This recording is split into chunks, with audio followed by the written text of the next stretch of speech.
Welcome back to the Adonai gameplay animation workshop. Today we are going to go over classes 10 and 11's overview. Class number 10 was dedicated solely for a refresher of how everything has been done so far and how blend spaces work and how we are going to be implementing them on our own personal characters. So everyone did great on that, so good job. But let's come to class overview for today. Today we looked at timelines and how we can use timelines to help us change our variables over time, not just float variables, but other things as well. So the major reason behind it is before we get to seeing how the max walk speed is 600, 300, 0, or higher than that or lower than that, we need to realize that these variable values are jumping from point to point. So for instance, it's going from 0 all the way to 750, all the way to 1500. That's because the minimum and the maximum axis values have changed. Instead of 0 to 900, I have changed it to 0 to 1500 with more number of divisions, etc. Our main purpose is, sure, we can use Unreal to blend the animations itself, where if we are slowly starting to walk, then it will do this entire animation part from 0 to 750, how it slowly starts walking. So if it's somewhere in the middle, it will walk slower. And same for sprinting. But we're gonna look at how we can do this using code instead of relying simply on Unreal to blend animations for us. So the first thing we are gonna do is look at what our axis values. So under project settings, there are two important things. One of them is maps and modes. This is where you're going to put your default map or your editor started map, etc. And the other one's inputs. Under inputs, you have action mapping as well as axis mapping. So what axis mapping does is it allows you to implement different types of input events, such as WASD, up, down, left, right, gamepad y-axis. All of these are going to lead to a specific event. For instance, the move forward event is responsible for things like moving the character forward. So not only is it going to work with W and S, scale positive one and negative one, but it will also work with up and down. So the arrow keys on your keyboard, the gamepad left thumbstick, so the left thumbstick for PlayStation controllers, Xbox controllers, Nintendo Switch controllers, as well as all other things for VR headsets, etc. And here you can add or remove more axis mapping buttons in case you want to add separate buttons to it. And the scale is basically a multiplier. So however long you press this button, or if you're pressing W, then it will be multiplied 1 times, and that's the value this axis value is outputting. For instance, for thumbsticks, since it's an analog thumbstick, it can be between 0 and 1. So it will add gradual movement to begin with instead of instantly putting the character to max speed. Okay, so how can we use W, S, A, or D and make it so that we still have a gradual acceleration and deceleration of our character for a certain period of time without using an analog stick? For that, we looked at something known as a timeline. So timeline is easy to make. You can just right click on your blueprint itself, search for timeline, and you can label your timeline as anything. And it has multiple inputs and multiple outputs as well as new time and everything. So the play is a one-time node. So once your sequence and execute sequence goes inside it, it's going to play the entire timeline once. And if it stops somewhere in the middle because you used the stop node, then if the play again starts, it will continue from that point onwards. Most of the time you want to use play from start and reverse from end.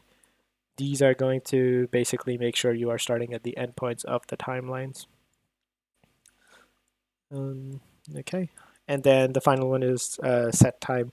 So set time is to define how long you want the timeline to run for if you want it to be over 1 second, 5 seconds, a minute, 25 seconds, etc.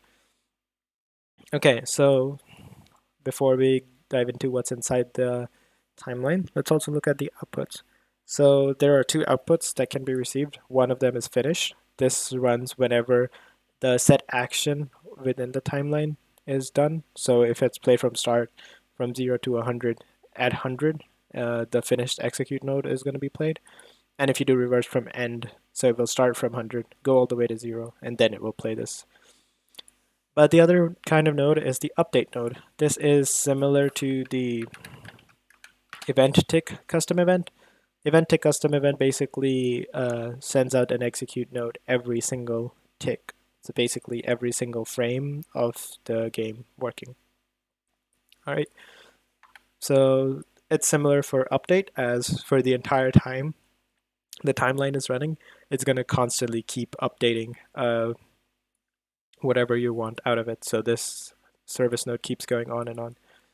Let's look at what's inside. So when you open inside the timeline, you will see there is a empty canvas. Here you can add different types of tracks. There's float tracks, vector tracks, event tracks, and color tracks. What these do is they can plot out a graph on this set track, and then you can use that as a variable outside on Unreal. So I'm going to call this float variable from timeline. All right. So now if you go outside on the event graph, you can see that it has become a float variable. So now you can do anything and everything you want with it.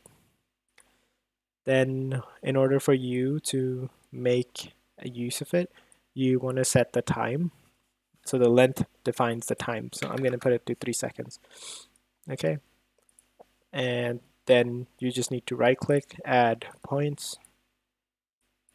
So this is going to define what your graph looks like. If you go ahead and press F, then it will also focus your graph. Okay. So these points were randomly placed, but you want to make sure that you get them on their proper positions. So I'm going to put them at 0, 0, which is 0 variable value at 0 speed, as well as 0, 1, or 3, 1. So at time 3, the value is 1. Okay. Another thing along with this, what you can do is you can naturalize this by using different types of key interpolations. So if you want, you can use automatically does cubic interpolations, or you could use user-based as well, or any other kind. You can also add more points within this and then adjust them according to it in case you want a different types of variable values. So that will depend case by case basis based on what you are using your timeline for. Anyway, so now let's get back to what we did in class. So what we are trying to do is we are using our left shift for sprinting. So instead of it sprinting from 0 to all the way to 1500 instantly, we wanted to gradually increase its speed. So that's why we created a timeline for walk acceleration and deceleration. Okay, and the way we've done it is we've made a graph from 0 to 5 seconds, and in that 0 to 5 seconds our first point is 0.5, which means at 0 seconds the value would be 0.5, and at 1 seconds the value would be, or at 5 seconds the value would be 1, and everything in the middle is gradually increasing. Okay, let's go out to the event graph. Then what we're doing is multiplying it with the max walk speed. So this is the value that we have put here, maximum access value. So what this is trying to do is it's taking a fraction of that value and then outputting it every time this timeline is being called. So as soon as this goes to play from start, it's going to constantly start updating. So it's going to keep going on and on and on. And since we have this number updating from 0.5 to 1, think of it as a volume dial.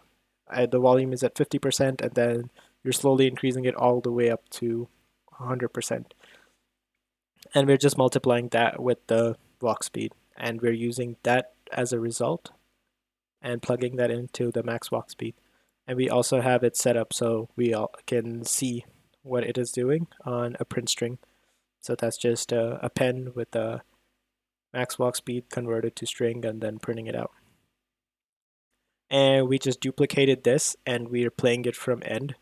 So both of these timelines are the same. They are just flipped around.